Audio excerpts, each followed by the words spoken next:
उस औरत ने, जो आदमी इतना सब कुछ कर ले तो फिर हराम बच्चा पैदा होगा? नहीं हो सकता है। कितना ख्याल रखा गया है। लेकिन वो औरत थी और सहाबिया थी और आकर कहती है कि अल्लाह के नबी, मेरे पेट में हमल है, बच्चा है, अरे अल्लाह के रसूल सल्लल्लाहु अलैहि वसल्लम मुझे सजा दे दीजिए क्योंकि मुझसे ज़िना का सुदूर हुआ है।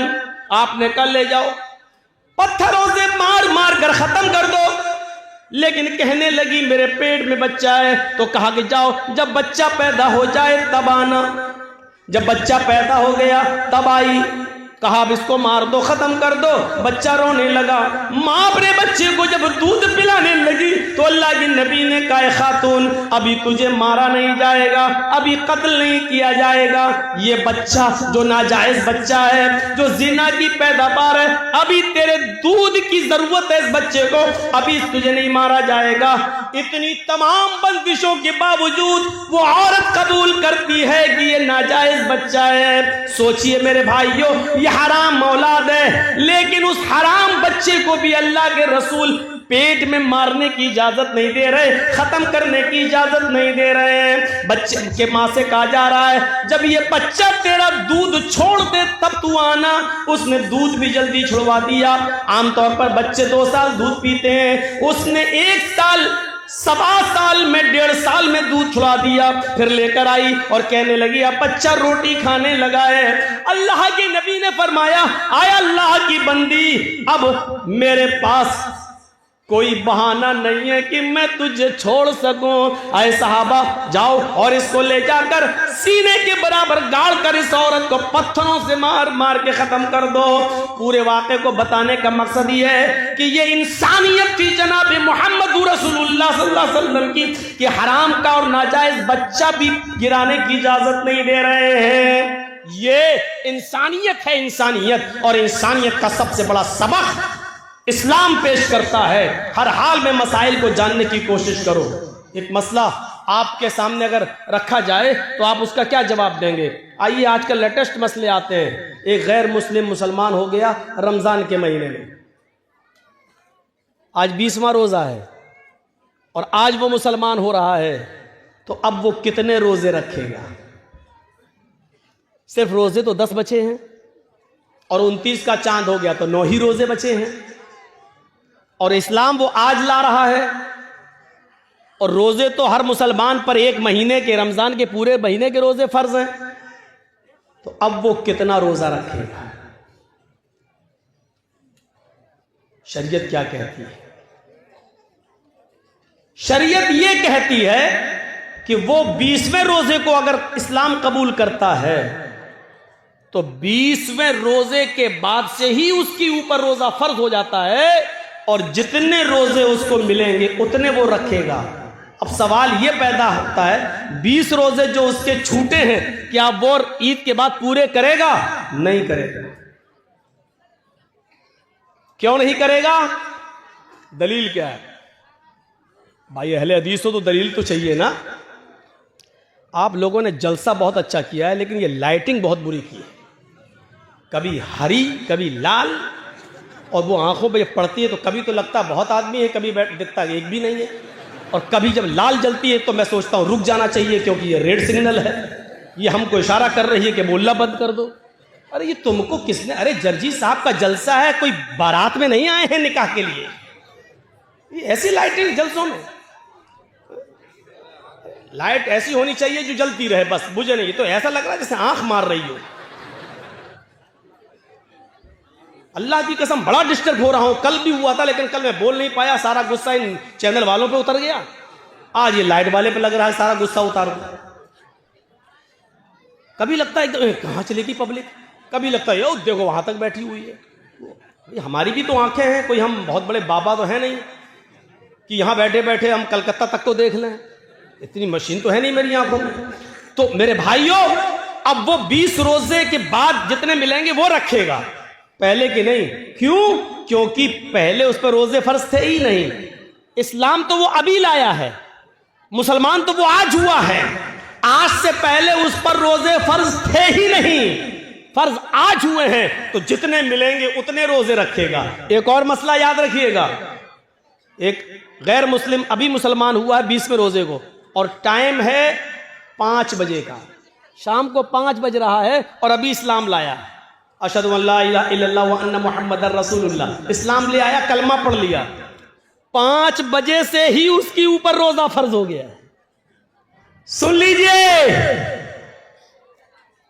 अब 5 बज रहे हैं, अभी इस्लाम लाया है, 5 बजे से ही उसके ऊपर रोजा फर्ज है। यहीं पर वो नियत करेगा मैं रोजे से हूं। अब यहां से रोजा है वो, और आपके यहां रोजा इफ्तार हो रहा है मान लीजिए 6 बजे, तो बस 1 ही घंटे के बाद वो रोजा इफ्तार करेगा और उसका ये एक रोजा माना जाएगा। 5 बजे अगर इस्लाम लाया है तो 5 बजे से ही उसके ऊपर रोजा फर्ज हो गया है, और जब इफ्तार का वक्त होता है तब वो इफ्तार कर लेगा, उसका ये एक रोजा माना जाएगा। अब सवाल ये होता है कि वो 5 बजे तक तो खूब खाता पीता रहा, तो खूब खाता पीता रहा, उस वक्त वो काफिर था, उसके ऊपर खाना पीना जायज था। 5 बजे से पहले वो मुसलमान था ही नहीं, इसलिए रोजा नहीं था। 5 बजे इस्लाम लाता है, 5 बजे मुसलमान होता है, इसलिए रोजे के अहकाम 5 बजे से ही उसके ऊपर लागू होंगे। 5 बजे से पहले उसको जो खिलाया पिलाया गया ये अल्लाह की रहमत और मेहरबानी में शामिल कर लिया जाएगा। मेरे प्यारे साथियों, इन मसाइल को जानने की जरूरत है। तो बहुत हो चुका है मौलाना साहब, नमाज के बाद दुआ मांगनी चाहिए कि नहीं, ये पक चुका हूं सुन सुनकर, हम भी पक चुके हैं बता बता कर। चले जाइए मौजमपुर के साइड में, अभी तक नहीं माना जा रहा है। धड़ल्ले से मस्जिद में नमाज पढ़ी जा रही है। 20 साल पहले मैंने कहा था जिस मस्जिद के अंदर कब्र होगी उस मस्जिद के अंदर नमाज नहीं होगी, नहीं माना जाता। दलील क्या दी जाती है? मदीने में अल्लाह के रसूल की भी तो कब्र है, उसको भी तो दीवारों से घेर दिया गया है। अल्लाह के रसूल की कब्र को आम लोगों की कब्र के बराबर खड़ा नहीं किया जा सकता है, क्योंकि नबियों के बारे में नबी का फरमान यह है कि पैगंबरों की और नबियों के जिस्मों को कब्र की मिट्टी नहीं खाती, लेकिन हमारे और आपके जिस्मों के बारे में नहीं है कि कब्र की मिट्टी नहीं खाती। नबियों के बारे में अल्लाह के रसूल का यह फरमान है कि नबियों को वहीं दफन किया जाता है जहां उनका इंतकाल होता है, जहां उनकी रूह निकलती है वहीं पर उनको दफन किया जाता है। नबियों के लिए मसाइल अलग हैं और अवाम के लिए मसाइल अलग हैं, लिहाजा नबी की कब्र को हम आज की कब्र पर महमूल नहीं कर सकते हैं। अल्लाह के रसूल का ही यह फरमान है कि नबियों को वहीं दफन किया जाता है जहां उनकी रूह निकले, यानी मुझे भी वहीं दफन करना जहां मेरा इंतकाल हो। नबी अकरम ने यह फरमा कर साफ कर दिया कि मेरी कब्र वहीं होगी जहां मेरा इंतकाल होगा। नबियों की कब्र को खोद कर नहीं निकाला जा सकता है, लेकिन किसी इंसान को गाड़ दिया जाए, किसी इंसान को दफन कर दिया जाए और पता चले कि यहाँ तो मस्जिद थी, मस्जिद में एक आदमी को दफन कर दिया गया, अगर 10 साल बाद 20 साल बाद भी पता चले तो फिर उस कब्र को खोदा जाएगा। अगर उसमें से कुछ हड्डियां मिलती हैं तो उनको निकाला जाएगा और उनको मुसलमानों के कब्रस्तान में मुंतकिल कर दिया जाएगा और कब्र को जमीन के लेवल पर करके उस पर नमाज पढ़ी जाएगी। अगर 10, 15, 20 साल के बाद अगर उसमें हड्डियां भी ना मिले, जब कब्र को खोदा जाए तो उसमें हड्डियां भी ना मिले, क्योंकि जिस्म इंसान का मिट्टी से बना हुआ और जिस्म को मिट्टी बन जाना है। अब अगर हड्डियां नहीं मिलती हैं तो उस कब्र से 1-2 तसला, 1-2 बड़ा बर्तन भरकर मिट्टी निकाली जाएगी और उसको मुसलमानों के कब्रस्तान में मुंतकिल कर दी जाएगी और इस कब्र को जमीन के बराबर करके उस पर नमाज पढ़ी जाएगी।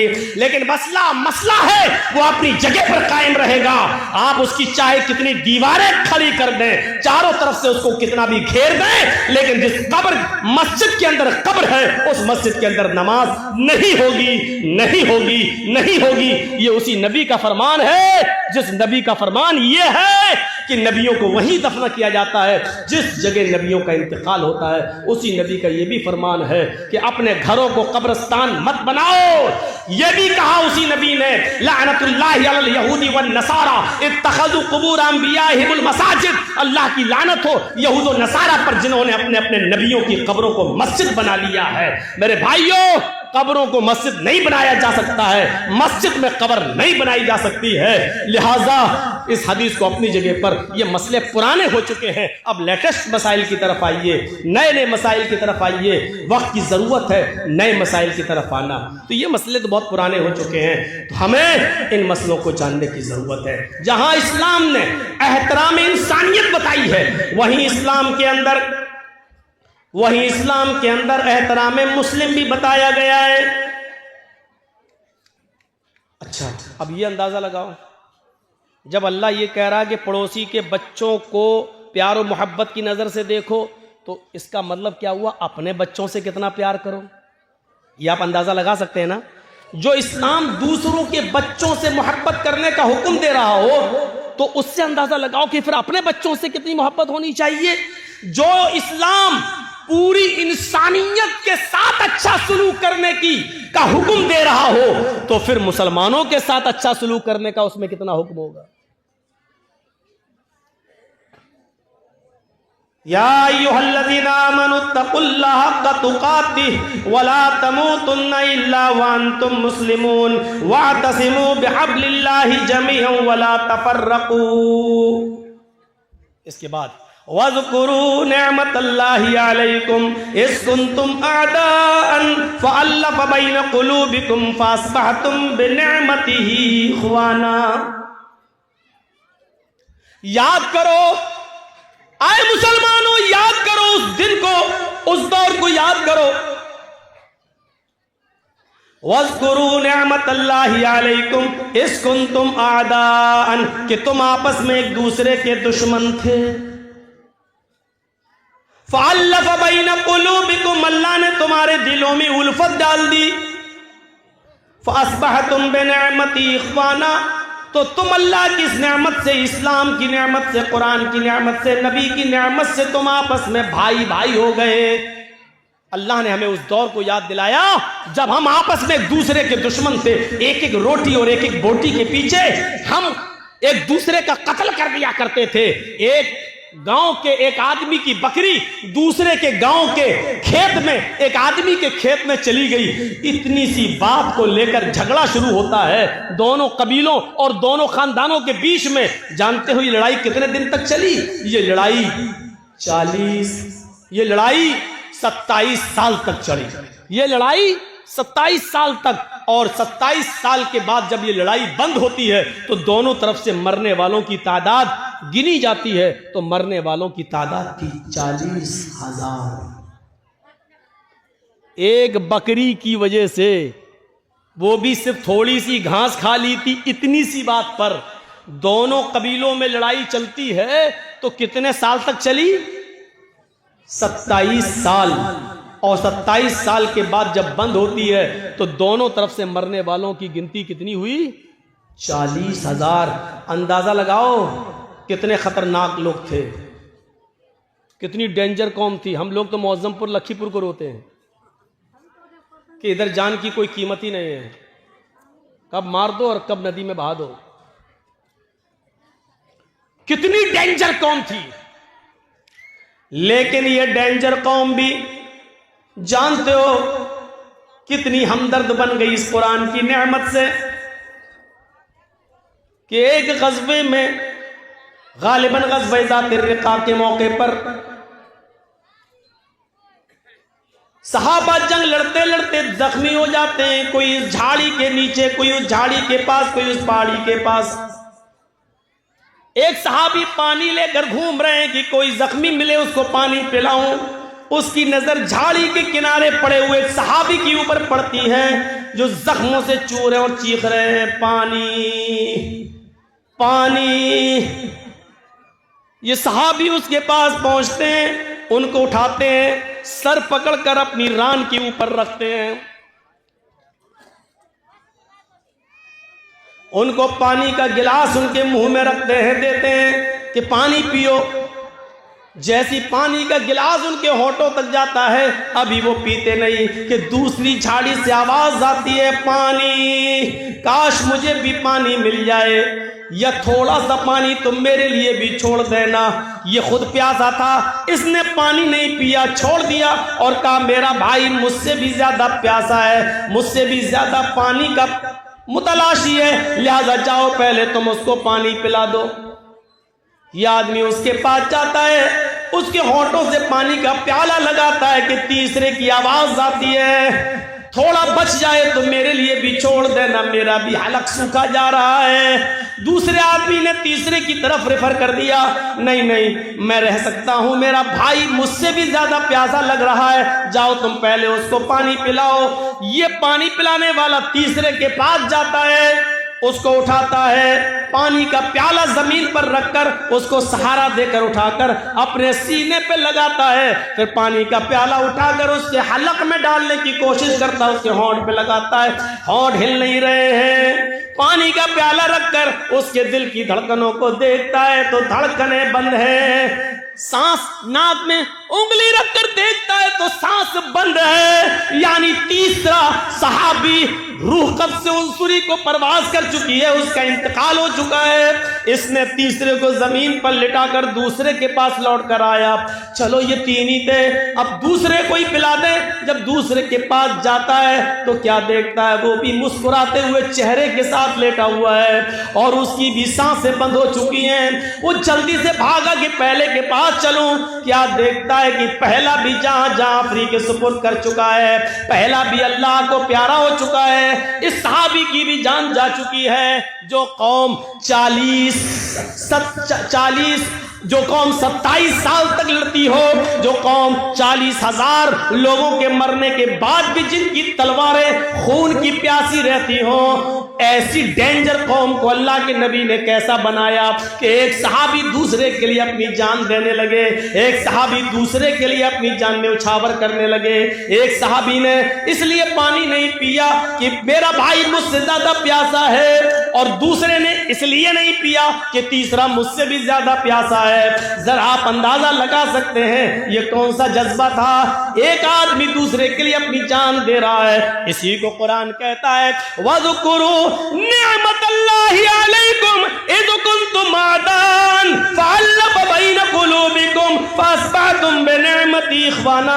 आए लड़ने वालों, झगड़ने वालों, उस दौर को याद करो, उस जमाने को याद करो जब तुम आपस में एक दूसरे से लड़ते थे, जब आपस में तुम एक दूसरे की गर्दनें उड़ाया करते थे, तुम आपस में एक दूसरे के हरीफ थे, एक दूसरे के दुश्मन थे। फ़अल्लफ़ बैन क़ुलूबिकुम, अल्लाह ने तुम्हारे दिलों में उल्फत डाल दी। ये होता है मुसलमान, एक मुसलमान दूसरे मुसलमान के लिए।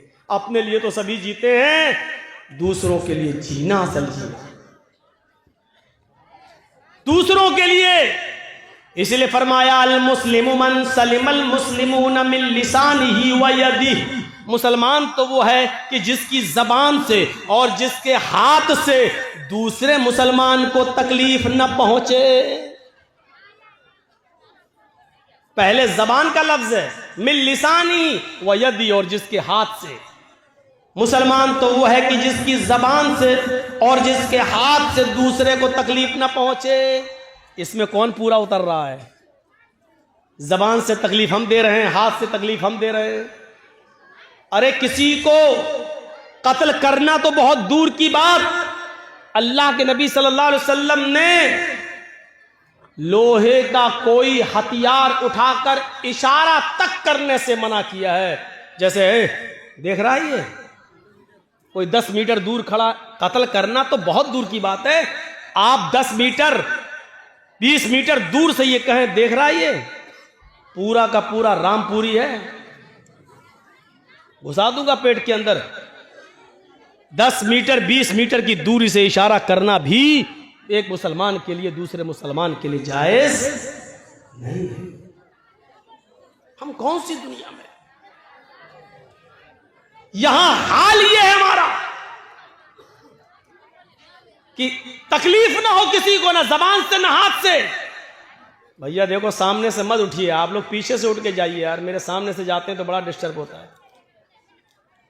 कहां जा रहे हो चाचा?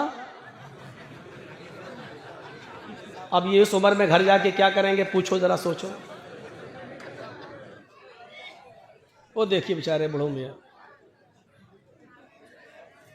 शुगर के मरीज हैं लग रहा है। अच्छा, जिन लोगों को पेशाब ज्यादा आता है तो उनको बीच में बैठने की जरूरत क्या है? उनको आगे पीछे दाएं बाएं बैठना चाहिए पहले ही से। ये सिस्टम होना चाहिए। ये सब उसके खिलाफ है अदब के, सामने से उठना। एक बार हैदराबाद में तकरीर कर रहा था, सामने से कोई आदमी आया तो मैं समझ गया यार होगा पेशाब करने, सीधे मेरा माइक पकड़ के कहता है कैसे बोला। और उसके बाद जो लाठी डंडे टमाटर अंडे चले, वो दौर हमें आज तक याद है। तो डर लगता है, सामने से कोई आदमी जब उठता तो मुझे डर लगता है। वो हैदराबाद हमें याद आ जाता है। इंसान हम भी हैं, खोपड़ी में वो ऐसा बैठ गया है कि जब भी कोई उठता तो वो हैदराबाद याद आ जाता है। तो सामने से मत उठा करिए। जबान से और हाथ से तकलीफ नहीं होनी चाहिए किसी को, किसी मुसलमान को किसी मुसलमान से। लेकिन यहां तो हाल ये है कि हम अपनी परेशानियों से इतना परेशान नहीं हैं जितना आपके आराम से हमें परेशानी हो रही है। हमें अपनी दाल से इतनी परेशानी नहीं हो रही जितना आपके गोश्त से हमें परेशानी हो रही है। हमारे घर में क्या पका है उससे परेशानी नहीं हो रही है। आपके घर में कुकर की सीटी से आने वाली बिरयानी की खुशबू हमें और परेशान कर देती है कि ये आदमी हमसे ज्यादा अच्छा कैसे खा रहा है। ये सूरत हाल हो चुकी है आज की। हम दूसरे को बर्बाद करने के चक्कर में लगे हुए, मिटाने के चक्कर में लगे हुए हैं। और आदमी ये नहीं सोचता कि आप दूसरे के लिए जो कुआं खोद रहे हैं उसमें आप भी गिर रहे हैं। जर्जीस साहब को दुश्मनी है आपसे, अब हम आपको बर्बाद करना चाहते हैं। हम आपके पीछे भाग रहे हैं, आप हमसे जान बचा के भाग रहे हैं। आप उतना नहीं थक रहे हैं जितना मैं थक रहा हूं। क्यों? क्योंकि मुझे पकड़ना है आपको, तो आपसे ज्यादा तेज रफ्तारी से मैं दौड़ूंगा तभी आपको पकड़ पाऊंगा। तो आप उतना नहीं थक रहे हैं, उससे ज्यादा मैं थक रहा हूं। वो आदमी उतना बर्बाद नहीं हो रहा है जितना हम उसको बर्बाद करने में अपने आप को बर्बाद कर रहे हैं।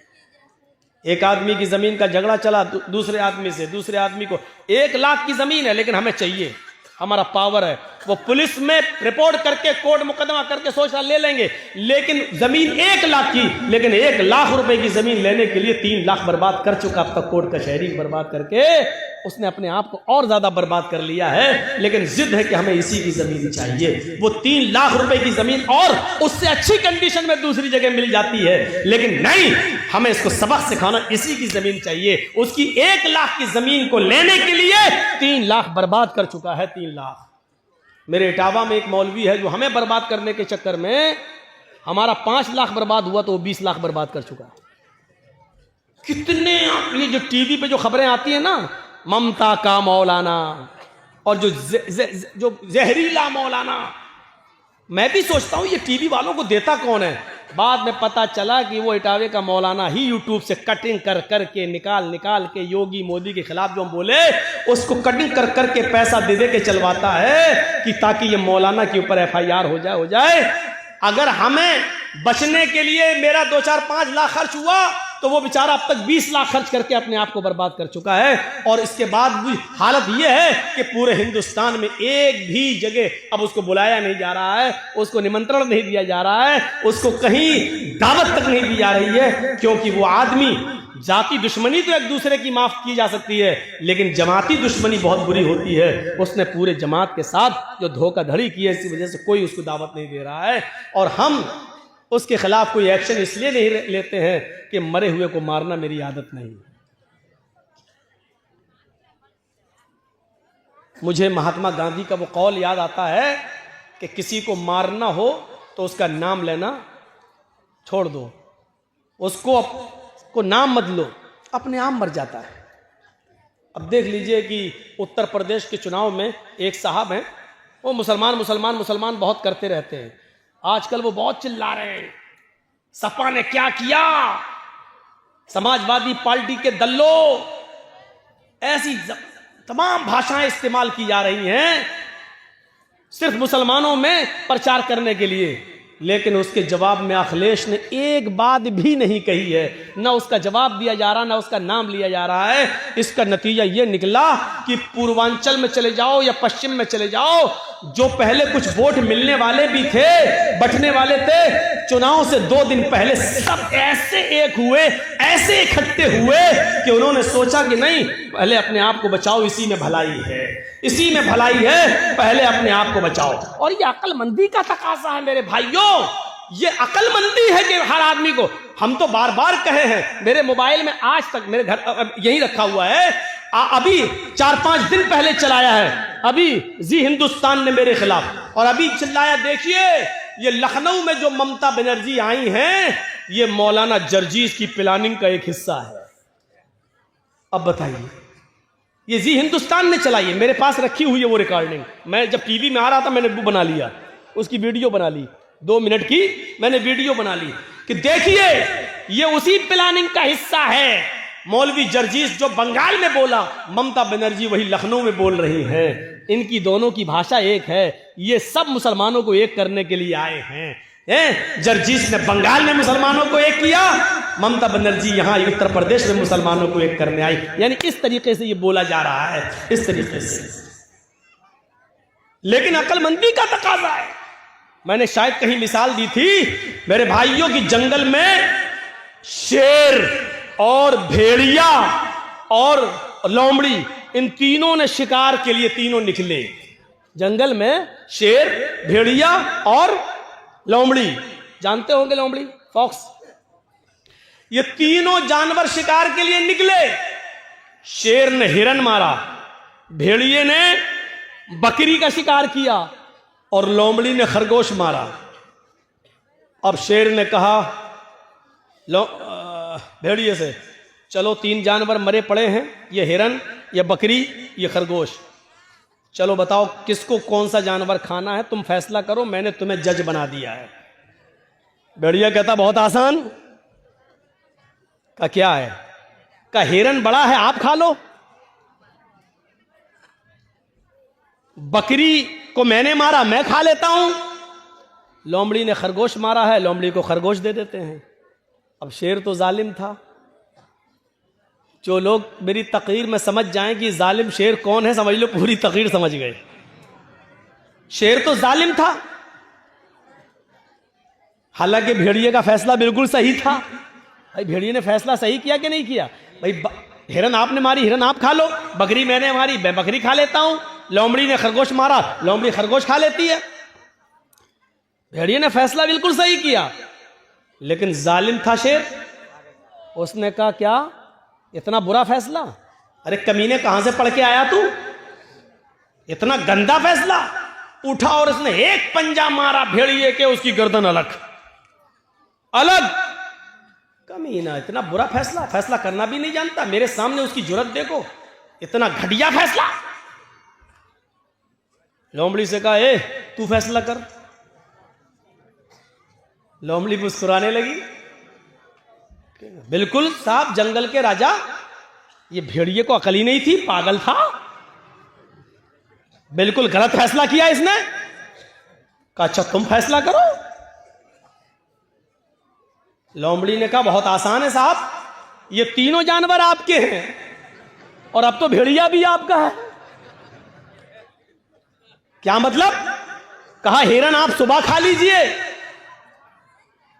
बकरी शाम को खा लीजिए, और दोपहर में भूख लगे तो मुंह का जायका बदलने के लिए खरगोश खा लीजिए। आप जंगल के राजा हैं, आप नहीं खाएंगे तो कौन खाएगा? शेर ने कहा वाह वाह लोमड़ी वाह, यह है अच्छा फैसला, इतना अच्छा फैसला तुझे किसने सिखाया? लोमड़ी ने कहा इसी भेड़िए की कटी हुई गर्दन ने। हजरत इसी भेड़िए से सीखा है मैंने ये फैसला। अगर मैं आज ये फैसला ना करती तो मेरा भी यही हाल होता। मैंने उत्तर प्रदेश में यही बात कह दी। मैंने कहा जालिम बादशाह से बचने के लिए भेड़िया मत बनो, सही फैसला करने की कोशिश मत करो, वरना हक बात कहने पर भी मारे जाओगे। अक्लमंदी यह है कि लोमड़ी ने फैसला गलत किया जरूर था, लेकिन अक्लमंदी यह थी कि उसने अपने आप को बचा लिया।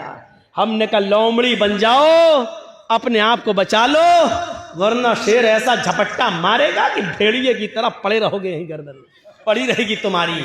इतना मैंने कहा, उत्तर प्रदेश के लोगों की भी अकल में आ गई, बात सही कह रहे हैं मौलाना साहब। इस वक्त ज्यादा मुसलमान हक हक मत चिल्लाओ, ज्यादा चिल्लाएंगे तो ना हमें हक मिलेगा, ना यही आएगा, ना हम जिसको देना चाह रहे हैं वो आएगा, और दूसरा आएगा वो कहेगा ठोको बुलडोजर, यही करता रहेगा। इसलिए बेहतर यह है कि लोमड़ी की तरह अक्लमंदी से काम ले लो। तो मेरे भाइयों, ये अक्लमंदी और दानिशमंदी है। कभी कभी अक्लमंदी और दानिशमंदी से भी काम लिया जाता है। अल्लाह के रसूल के पास एक सहाबी आए, कहा अल्लाह के नबी, मेरे अंदर 4 बुराइयां पाई जाती हैं। मैं शराब भी पीता हूं, मैं जिना भी करता हूं, मैं चोरी भी करता हूं और मैं झूठ भी बोलता हूं। बताओ इन चारों में से एक छोड़ सकता हूं, क्या छोड़ूं? जबकि बुराइयां तो चारों हैं, हराम तो चारों हैं। अल्लाह के नबी से कहता 4 नहीं, 1 छोड़ सकता हूं, बताओ क्या? अल्लाह के नबी ने कहा अच्छा काम कर, झूठ छोड़ दे।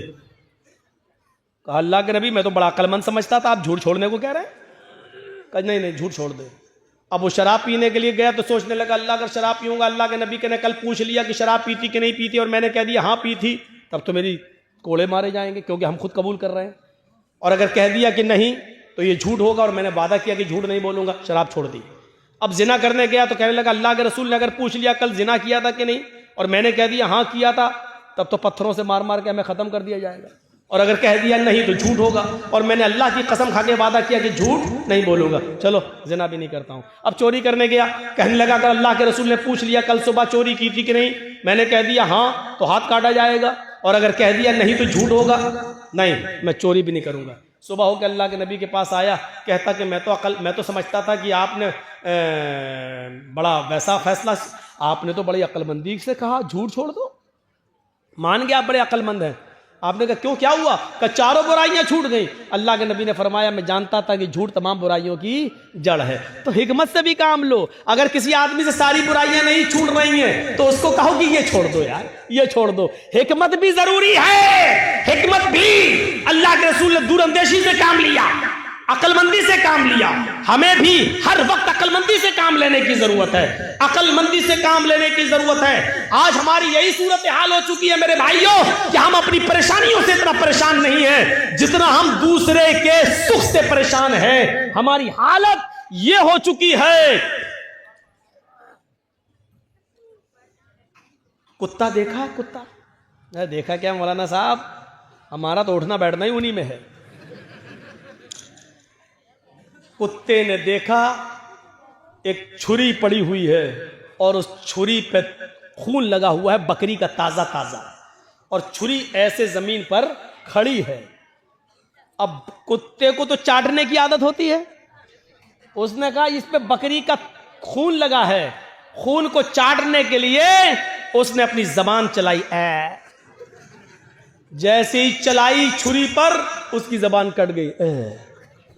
बकरी का खून तो चाट गया लेकिन उसकी जबान कट के उसका खून उस पर लग गया। अब कुत्ता क्या समझ रहा है ना, अभी खून बाकी है। उसने फिर दोबारा जबान से चाटा, फिर दूसरी जगह से कट गई। उसने कहा अरे अभी भी बाकी है, फिर चाटा, फिर कट गई। वो उस वक्त तक चाटता रहा कि उसकी जबान कट के गिर गई, और फिर वो खुद हलाक हो गया, मर गया। यही हालत हमारी है।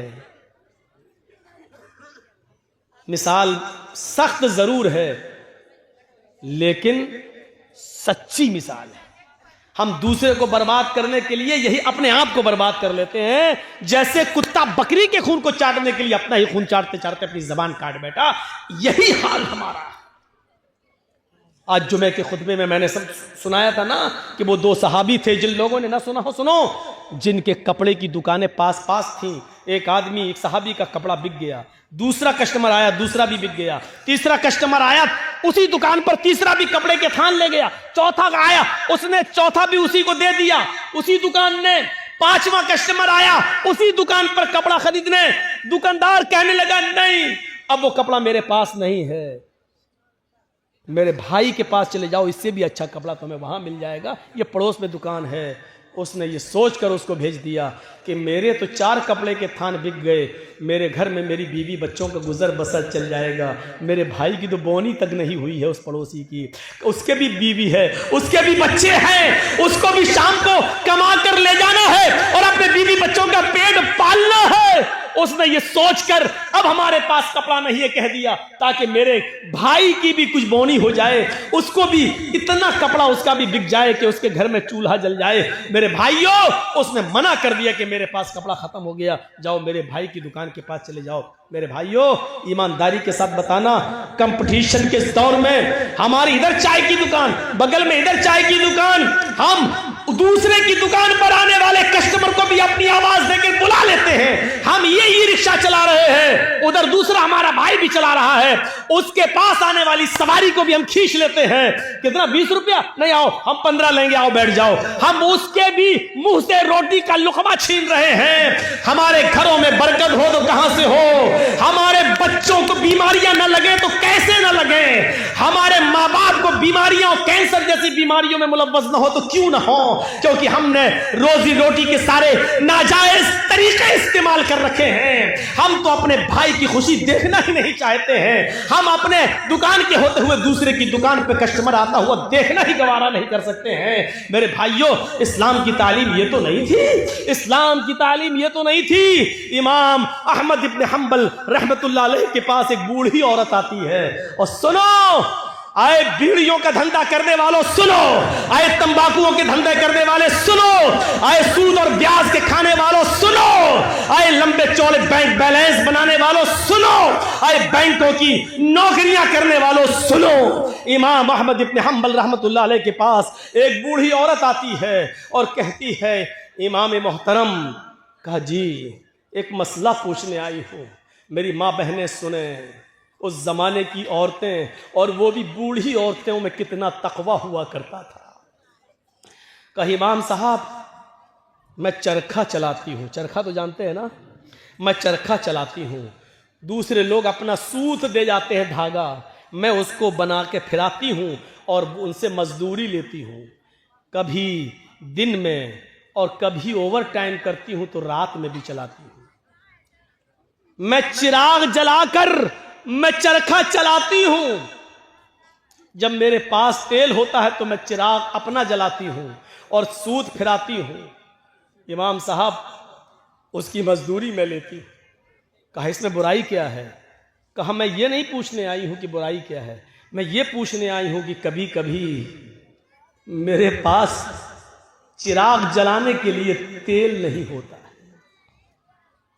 अच्छा, तो मैं सोने के लिए बिस्तर पर जाना चाहती हूं, लेकिन देखती हूं कि पड़ोसी के घर में चिराग जल रहा है और उसके घर के चिराग की रोशनी मेरे आंगन में आ रही है।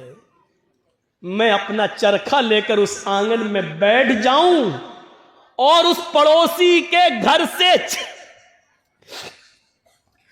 जो चिराग जल रहा है, मैं मांगने नहीं गई उसकी रोशनी, लेकिन उसकी रोशनी ऑटोमेटिक मेरे घर में आ रही है। अगर मैं उसके चिराग की आने वाली रोशनी पे अगर सूत फिरा लूं और चरखा चला लूं और ये चलाकर मैं अपने मालिक से उसकी मजदूरी ले लूं, तो ये कमाई मेरे लिए हराम तो नहीं होगी? मेरे लिए ये मजदूरी हराम तो नहीं होगी? मैंने चोरी नहीं की है, मैंने उससे चिराग में का तेल नहीं मांगा है। उसके घर में चिराग जल रहा है और उसकी रोशनी मेरे घर आ रही है, उसकी रोशनी मेरे घर आ रही है। अगर मैं उसकी रोशनी में सूत फिरा लूं और इसकी मजदूरी में ले लूं तो ये मेरे लिए हराम तो नहीं होगी? ये खाकर कहीं मैं अजाब कब्र की मुस्तहिक तो नहीं बनूंगी, कहीं मैं जहन्नम में तो नहीं जाऊंगी? अहमद इब्न हंबल रहमतुल्लाह अलैह फरमाते हैं, खातून माँ, तेरे सवाल ने अहमद इब्न हंबल के इल्म को आज शर्मिंदा कर दिया। काबे के रब की कसम, तेरे इस मसले का जवाब अहमद इब्न हंबल के पास नहीं है। कहने लगी, इमाम साहब, फिर आपसे बड़ा आलिम इस बस्ती में कोई है ही नहीं, फिर मैं ये किससे मसला पूछूं? उन्होंने कहा, सुन मेरी माँ, जहां तक कयास का नतीजा है, कयास का तकाजा है, तो जहां तक मेरा इल्म है मैं उस इल्म की रोशनी में कयास लगाकर अंदाजे से ये कह सकता हूं कि इसमें कोई हर्ष तो नहीं लग रहा है। क्यों? क्योंकि तू मांगने नहीं जा रही है, वो अचानक आ रही है। तेरे घर में भी दीवार नहीं है और उसके घर में भी कोई दीवार नहीं है, और उसके चिराग की रोशनी आ रही है तेरे घर, तो इसमें तेरा क्या कसूर है? बज़ाहिर तो इसमें कोई बुराई नहीं लग रही है, लेकिन अगर तुम्हारा दिल आमादा नहीं है तो मेरी मां, इससे भी बच जाओ तो बेहतर है, इससे भी परहेज कर लो तो बेहतर है, इससे भी, क्योंकि वो है तो दूसरे ही की रोशनी, है तो दूसरे ही की रोशनी। बहरहाल अगर तुम इससे भी परहेज कर लो तो ये ज्यादा बेहतर है तुम्हारा। जब वो औरत वहां से जाने लगी बुढ़िया, तो इमाम अहमद इब्न हंबल ने लोगों से पता लगवाया कि ये किसकी बेटी है, इसके बाप का क्या नाम था। बताया होगा किसी ने कुछ जो मेरे जहन में नहीं रहा। अहमद इब्न हंबल फरमाते हैं कि आज के जमाने में ऐसी बूढ़ी औरतें मौजूद हैं, जरूर इसका बाप कोई आलिम कुरान होगा, आलिम हदीस होगा, क्योंकि ऐसी तरबियत अपनी औलाद के अंदर कोई बड़ा आलिम ही पैदा कर सकता है। बुढ़ापे की इस दहलीज पर पहुंचकर भी इस औरत की हालत यह है, इस बुढ़िया की हालत यह है कि पड़ोस से आने वाली रोशनी में भी, उस चिराग की रोशनी में भी चरखा चलाने के बारे में सोच रही है कि ये चरखा चलाएंगे तो ये कमाई मेरे लिए हलाल होगी या हराम।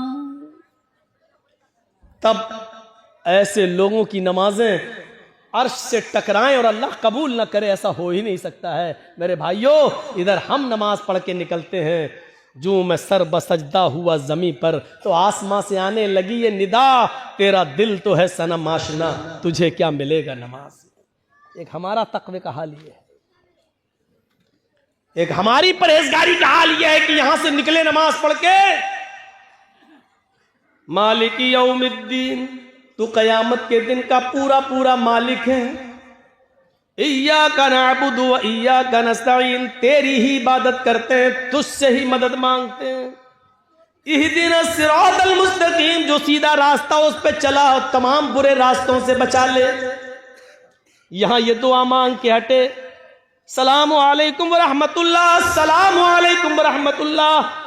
जैसी सलाम फेरा और मस्जिद के बाहर निकलते ही जेब में बीड़ी रखी है, निकाली और माचिस जलाई और सूरह दुखान की तिलावत शुरू,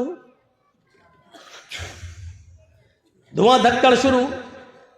अभी 10 मिनट भी नहीं हुए ये कहते हुए कि इहदिनस सिरातल मुस्तकीम, आय अल्लाह हमको सीधे रास्ते पे चला, आय अल्लाह गंदे और गलत रास्तों से हमारी हिफाजत फरमा। अब ये दुआ मांगे हुए 10 मिनट भी नहीं हुए और यहां आकर ये है हमारी इबादतों का और हमारी नमाजों का हाल। मेरे भाइयों, जायजा लो, इमाम अहमद इब्न हंबल के पास जो बूढ़ी औरत आती है, उस औरत के सवाल से जरा इबरत हासिल करो कि हमारी इबादतें अल्लाह के यहां कबूल हो भी रही होंगी या नहीं हो रही होंगी। सोचो तो सही, गौर तो करो। मेरे भाइयों, यहां आदि इब्ने उमैर है, जंग बदर में गिरफ्तार करके लाए जाते हैं। आदि इब्ने उमैर है, गिरफ्तार करके लाए जाते हैं, पकड़ के लाए जाते हैं, पैरों में बेड़ियां डाल दी जाती हैं। ये आदि इब्ने उमैर मुसाब इब्ने उमैर के भाई हैं, भाई मोमिन है और आदि काफिर है। मुसाब सहाबी और आदि काफिर, दोनों भाई हैं, सगे भाई हैं। अल्लाह के नबी सल्लल्लाहु अलैहि वसल्लम ने फरमाया कि जो गिरफ्तार करके काफिर लाए गए उनके पैरों में बेड़ियां डाल दो। आदि के पैरों में जब बेड़ियां डाली जाने लगी तो मुसाब इब्ने उमैर वहीं खड़े हो गए और जो उनके पैरों में बेड़ियां डाल रहा था सहाबी, आदि इब्ने उमैर के पैरों में वहीं खड़े होकर मुसाब इब्ने उमैर कहने लगे, आए सहाबी अपने दोस्त से, आए दोस्त इसके पैरों में बेड़ियां जरा टाइट डालो, यहां से कस दो, मैं इसको अच्छी तरीके से जानता हूं, ये लॉक तोड़ने में, जंजीर तोड़ने में बड़ा माहिर है, यहां से टाइट कर दो वरना ये तोड़ के भाग जाएगा। जब मुसाब इब्ने उमैर ये कह रहे थे कि इसके पैरों में यहां से टाइट करो, यहां से टाइट करो, यहां से लॉक लगाओ। तो आदि इब्ने उमैर को इतना गुस्सा आ रहा था कि मारे गुस्से के आदि चीख पड़ा, आए मुसअब तुझे शर्म आनी चाहिए, तू उसी उमैर का बेटा है जिसका बेटा मैं हूं, तेरी रगों में उसी बाप का खून दौड़ रहा है जिसका खून हमारी रगों में दौड़ रहा है, लेकिन आज तुझे भाई कहते हुए शर्म आ रही है। तेरी गैरत कैसे गवारा कर रही है कि तेरी आंखों के सामने तेरे सगे भाई के पैरों में बेड़ियां डाली जा रही हैं और तू देख रहा है खड़े होकर, और देख ही नहीं रहा है बल्कि मशवरा दे रहा है कि यहां से टाइट करो। थूकता हूं तुझ पर भाई कहते हुए शर्म आती है तुझे। इधर मुसअब इब्ने उमैर कहते हैं चुप, खामोश, तू भाई है मेरा? नहीं, तू मेरा भाई नहीं है। आदि कहता है क्या उमैर तेरा बाप नहीं है? क्या मेरी मां तेरी मां नहीं है? क्या उमैर का खून तेरी रगों में नहीं दौड़ रहा है?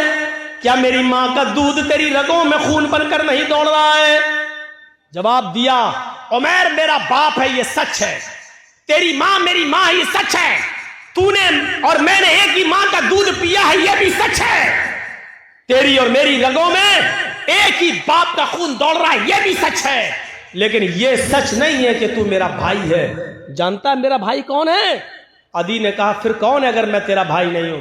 मेरा भाई वो है जो तेरे पैरों में बेड़ियां डाल रहा है? ये तेरा भाई है? हाँ, इसलिए कि मेरे भाई ने कलमा पढ़ा है, अशहदु अल्ला इलाहा इल्लल्लाह व अशहदु अन्ना मुहम्मदन अब्दुहु व रसूलुहु।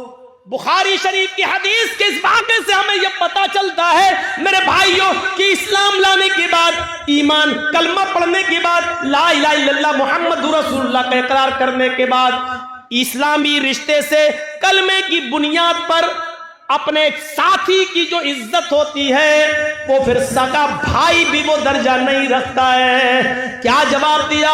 खूनी रिश्ते को कुर्बान कर दूंगा, लेकिन कलमे की बुनियाद पर ये मेरा भाई है, इस रिश्ते को मैं कुर्बान नहीं करूंगा।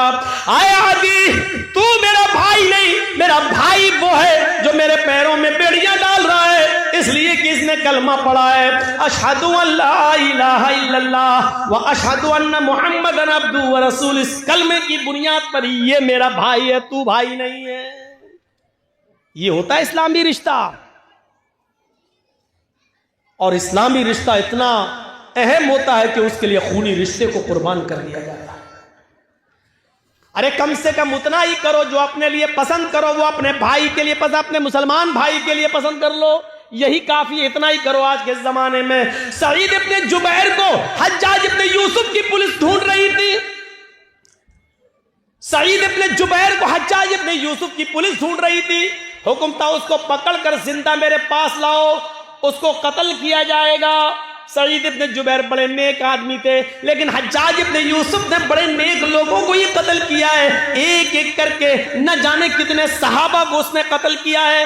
हज्जाज इब्ने यूसुफ ने सईद इब्ने जुबैर को पुलिस ढूंढ रही थी, पुलिस तलाश कर रही थी, लेकिन सईद इब्ने जुबैर किसी के हाथ नहीं लग रहे थे। रात को वो बहुत सी दूरी तय करके हज्जाज इब्ने यूसुफ की सल्तनत से निकलना चाह रहे थे, उसके मुल्क से बाहर भागने की कोशिश कर रहे थे ताकि मेरी जान बच जाए। लेकिन रात का वक्त था, अंधेरे में फायदा उठाकर वो जाया करते थे, और जब सुबह होती थी तो कहीं पनाह ले लिया करते थे ताकि हज्जाज इब्ने यूसुफ की पुलिस हमको न पकड़ ले।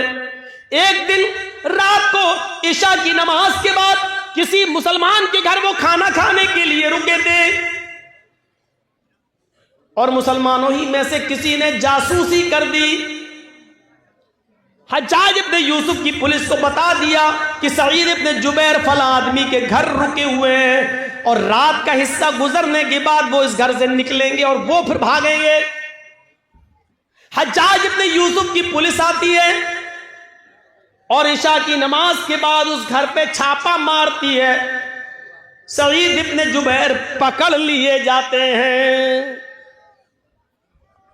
अब बताता हूं, जासूसी किसने की? अपनों ने। अपने ही जासूसी करते हैं। लॉकडाउन के मौके पर आपने देखा होगा, हमारे उत्तर प्रदेश में तो वही हाल था। जब हर चीज का गोश्त बंद था, कुछ नहीं ले सकते थे। और चोरी छुपे कोई अगर भैंस भैंस काट लेता था तो अपने ही लोग जासूसी करते थे, फलां के घर में भैंस हुई है, और पुलिस आकर छापा मारती थी, जितने की भैंस नहीं उससे ज्यादा जुर्माना वसूल करती थी। अपने ही जासूसी करते हैं, इनाम का लालच होगा, इतना मिलेगा। सईद इब्ने जुबैर पकड़ लिए जाते हैं और सईद इब्ने जुबैर को हज्जाज इब्ने यूसुफ के पास लाया जा रहा है। लेकिन जहां पकड़े गए वहां से हज्जाज इब्ने यूसुफ इतना दूर है कि वहां तक जाने में 1 हफ्ता लग जाएगा।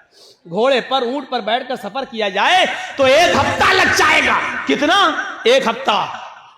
लेकिन चल रहे हैं, नमाज का वक्त होता, वो नमाज पढ़ते, सफर में रोजा माफ है, लेकिन सईद इब्ने जुबैर सफर में भी रोजा रख रहे हैं, क्योंकि उनको मालूम हो चुका है कि अब मेरी मौत का वक्त करीब है, हज्जाज के सामने मैं लाया जाऊंगा और मुझे कत्ल कर दिया जाएगा।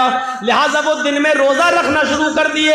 जहां पुलिस वाले आराम करने के लिए रुकते वो वहीं नमाज पढ़ना शुरू कर देते और नफली इबादत करना शुरू कर देते।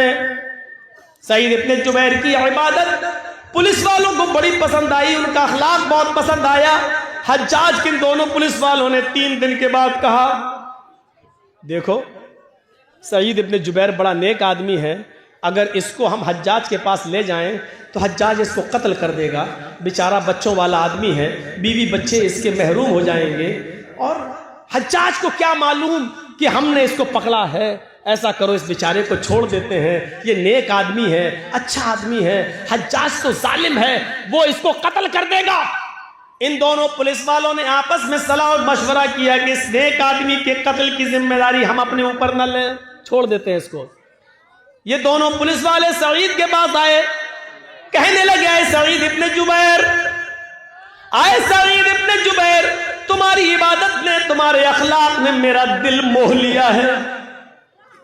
हम नहीं चाहते कि तुम्हें हज्जाज के पास लेकर चले, मेरा दिल चाहता है कि तुम्हें हम छोड़ दें। आए हज्जाज, ये रात का वक्त है, अंधेरे का फायदा उठाओ और तुम निकल जाओ। हज्जाज को तो मालूम नहीं है कि मैंने तुम्हें गिरफ्तार कर लिया है, हम उसके पास जाएंगे और कह देंगे कि हमें सईद इब्ने जुबैर मिले ही नहीं। सईद इब्ने जुबैर ने कहा, तुम्हारी बड़ी मेहरबानी, मैं कसीरुल अयाल हूँ, मेरे बच्चे ज़्यादा हैं, मेरी बीवी है, बच्चों का बोझ है मेरे ऊपर, अगर तुम मुझे छोड़ रहे हो तो ये तुम्हारा रहमो करम है मेरे ऊपर। अच्छा है, छोड़ दीजिए भाई, मैं आपका ये एहसान कभी भूलूंगा नहीं। उन्होंने कहा, एहसान की क्या बात है, आप मुजरिम नहीं है, हज्जाज आपका दुश्मन है, वो आपको कत्ल करना चाहता है, जाओ। आए सईद, मैंने तुम्हें छोड़ दिया है, जाओ चुपके से, जाओ, निकल जाओ। सईद इब्ने जुबैर बड़े खुश होते हैं कि मुझे हज्जाज के पुलिस वालों ने छोड़ दिया, लेकिन उनकी खुशी ज्यादा देर तक न रही। वो थोड़ी दूर तक आगे गए होंगे, जैसे यहां से मौजमपुर बस आपका स्टैंड 1 किलोमीटर तकरीबन गए होंगे, मुश्किल से 1 किलोमीटर गए होंगे, और जाने के बाद वहां कुछ सोचने लगते हैं और सोचकर फिर वहां से वापस आते हैं। 1 किलोमीटर गए, लेकिन कुछ उनके दिमाग में आया और वहां से सोचकर वो फिर लौटे आए, और लौट कर आने के बाद उन दोनों पुलिस वालों के पास आ गए और कहने लगे, आए हज्जाज इब्ने यूसुफ के पुलिस वालों, मुझे हज्जाज के पास ले चलो, मैं भाग कर छिप कर भागना नहीं चाहता, मुझे हज्जाज के पास ले चलो। पुलिस वालों ने कहा, तुम्हारा दिमाग खराब है सईद, हज्जाज तुम्हारी जान का दुश्मन है, तुम्हें कत्ल कर देगा। कहा, वो मैं जानता हूं कि वो मुझे कत्ल करेगा, फिर का इसके बावजूद मैं उसके सामने जाना चाहता हूं। पुलिस वाले कहते, हज्जाज, आए सईद, बेवकूफी मत करो, मैंने तुम्हें छोड़ दिया, फिर तुम क्यों आए। सईद इब्ने जुबैर रोते हैं और रोते हुए कहते हैं, आए पुलिस वालों, तुम्हें नहीं मालूम, जिस आदमी ने मेरी जासूसी की और तुम्हें यह बताया कि मैं इस घर में छिपा हूं, वो तो कहीं ना कहीं से देख ही रहा होगा, उसको तो यह मालूम ही होगा कि तुम दोनों ने मुझे गिरफ्तार कर लिया है, मुझे पकड़ लिया है। वो आदमी हज्जाज को यह खबर दे देगा, इन दोनों पुलिस वालों ने सईद को गिरफ्तार कर लिया। आए पुलिस वालों, अगर हज्जाज को ये पता चल गया कि तुमने मुझे पकड़ लिया था और फिर छोड़ दिया तो मैं तो बच जाऊंगा, लेकिन फिर तुम्हारा हश्र ये होगा कि तुम दोनों को खूनी चमड़े पर लिटाकर बिठाकर तुम्हारी गर्दनों को उड़वा देगा।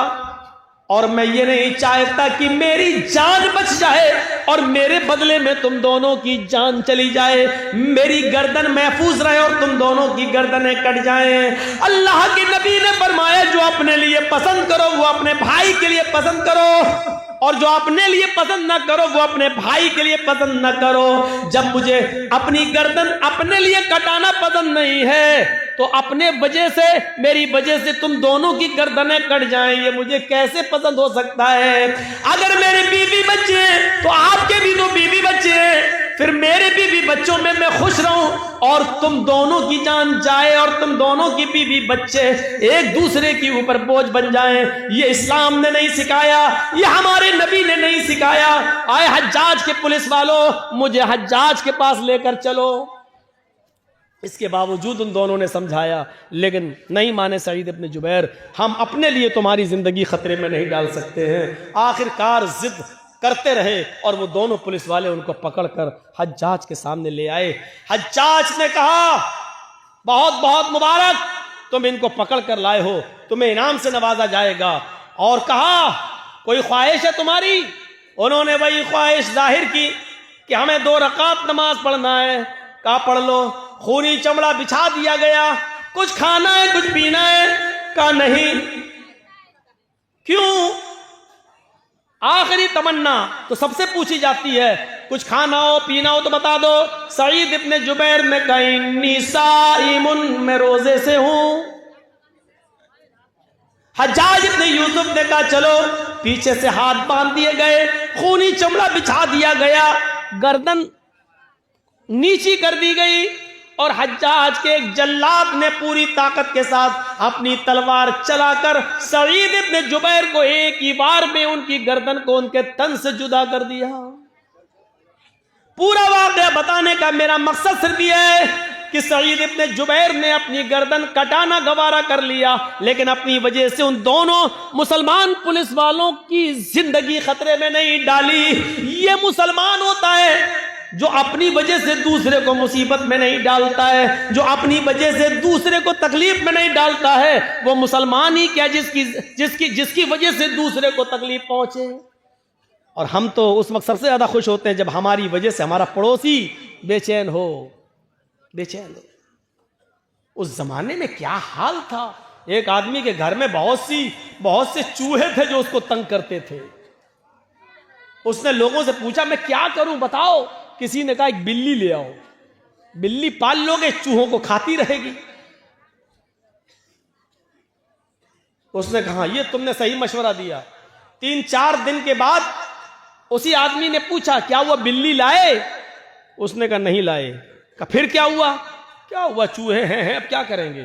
तो कहा बिल्ली क्यों नहीं लाते हो? कहा मैं बिल्ली खरीदने का इरादा किया कि मैं बिल्ली लाऊं और पाल लूं, लेकिन ये सोच कर नहीं लाया कि जब मेरे घर में बिल्ली आ जाएगी तो कुछ 2-4 चूहों को खा लेगी और बहुत से चूहे तो डर के मारे मेरा घर छोड़ देंगे और भाग जाएंगे, और वो घर छोड़कर भागेंगे तो मेरे पड़ोस में घुस जाएंगे। और अल्लाह के नबी ने फरमाया पड़ोसियों का बहुत बड़ा हक है। जो चीज मैं अपने लिए पसंद नहीं करता हूं चूहे वो डर के मारे मेरे पड़ोस के घर में पहुंचकर उनको वही तकलीफ दे जो मेरे घर में मुझे तकलीफ दे रहे हैं। तो ये भी तो सही नहीं है कि मैं अपनी तकलीफ से बच जाऊं लेकिन अपनी तकलीफ अपने पड़ोसी को दे दूं। ये कौन सा ईमान था यार? ये कौन सा जज्बा था? है? इस जज्बे को क्या कहेंगे आप? यहां तो बदगुमानियां हमने इतनी पाल रखी है एक दूसरे के खिलाफ। हमारी मौलाना जर्जीस की आपसे बनती नहीं है। अब हमें नहीं देखना चाहते, हम आपको नहीं देखना चाहते, गुस्सा घर में ये अब आपने हमारे खिलाफ बहुत कुछ पाल लिया है, अपने दिमाग में रख लिया है। अब आपका जहन वही कहेगा जो आपके दिमाग में है। अब मौलाना जर्जीस चाहे कितना अच्छा काम कर रहे हो लेकिन आपको बुरा लगेगा। अब जर्जीस साहब नमाज पढ़ के निकलेंगे तो आप क्या कहेंगे? देखो 9 से चूहे खा के बिल्ली चली हज का, कितना बड़ा मुल्ला बना फिर रहा है। अच्छी तकरीर करेंगे तो कहीं देख कैसे दिखावा कर रहा है। क्यों? क्योंकि आपके दिमाग में मेरे ताल्लुक से वही भरा है। आप घर की छत पर खड़े हैं, मैं मस्जिद से निकल कर नमाज पढ़ के निकला हूं और मैं जबान में बोलता हुआ बड़बड़ाता हुआ जा रहा हूं, सुभान अल्लाह अल्हम्दुलिल्लाह, सुभान अल्लाह अल्हम्दुलिल्लाह, मुंह चल रहा मेरा। और आपकी नजर मेरी नजर से मिल गई, आप घर की छत पे खड़े हैं, मेरे होंठ हिल रहे हैं और मैंने आपको देख लिया और आपने छत पे देखा ये होंठ हिल रहे हैं, तो आप समझेंगे ये कमीना मुझे गाली दे रहा है। ये बदगुमानी है। यही कुरान कहता है, या अय्युहल्लज़ीना आमनुज्तनिबू कसीरम मिनज़्ज़न इन्न बअज़-ज़न्नि, मोमिनो ईमान वालों एक दूसरे के बारे में ज्यादा बुरे गुमान मत किया करो। बाज गुमान इंसान को गुनाहगार बना देते हैं। एक लड़की हेडफोन लगाकर चली जा रही है, बातें करती हुई जा रही है, उधर चाय की दुकान पे लड़के बैठे हैं, कहते हैं बॉयफ्रेंड से बात करती हुई जा रही है। यही है बदगुमानी। हो सकता है कि वो अपनी माँ से बात कर रही हो सकता है कि वो हॉस्पिटल जा रही हो और उसका बाप बीमार हो, वो अपने भाई से अपने बाप की दवाओं के बारे में पूछ रही हो। हाँ, ये भी हो सकता है कि वो बॉयफ्रेंड से बात कर रही हो। लेकिन हमें अच्छा सोचने का हुक्म दिया गया है, बदगुमानी से हमें रोका गया है कि या अय्युहल्लज़ीना आमनुज्तनिबू कसीरम मिनज़्ज़न, ईमान वालों तुम ज्यादा गुमान मत किया करो, ज्यादा बदगुमानियों से बचो। इन्न बअज़-ज़न्नि, बाज़ बदगुमानियां इंसान को गुनाहगार बना देती है। अच्छा, जरूरी भी तो नहीं है, और ये बात जरूरी भी तो नहीं है कि हम जो सोचे वो सही हो। और कभी कभी हो सकता है दो आदमी हम लोग बैठे हैं और दोनों किसी के बारे में सोच रहे हो, दोनों गलत हों।